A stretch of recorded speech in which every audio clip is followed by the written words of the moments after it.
প্রিয় ভিউয়ার্স, আসসালামু আলাইকুম। আবারও লাইভ বাইক সার্ভিস সেন্টারের পক্ষ থেকে নতুন ভিডিও নিয়ে আপনাদের সামনে হাজির হলাম।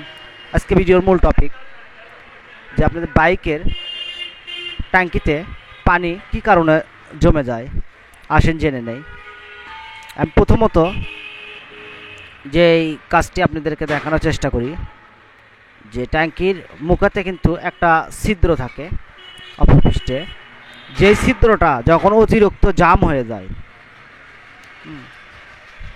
এটা দিয়ে কিন্তু আপনি বাইক ওয়াশ করেন কিংবা বৃষ্টিতে রাখেন, সেই সময় কিন্তু ট্যাঙ্কির মুখে দিয়ে এর ভিতরে পানি প্রবেশ করে। আর যদি এই ছিদ্রটা ক্লিয়ার না থাকে তাহলে এই যে ট্যাঙ্কির ভিতরে আমি দেখানোর চেষ্টা করি যে ভিতরে কিন্তু জং ধরে গেছে। এটা ম্যাক্সিমাম গাড়িতেই এই সমস্যাটি সৃষ্টি হয়।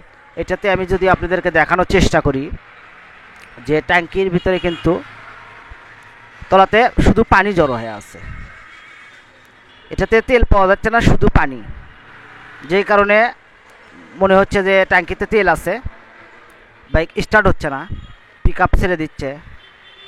এই সমস্যাগুলি সৃষ্টি হয়। আমরা অবশ্যই খেয়াল করব যে ট্যাঙ্কির উপরে যে ছিদ্রটি আছে এই ছিদ্রটি যেন ক্লিয়ার থাকে।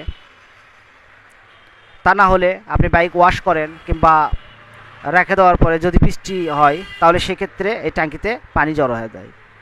এই যে দেখেন যে সামান্য কিছু তেল পাওয়া গেছে আর ম্যাক্সিমাম কিন্তু পানি।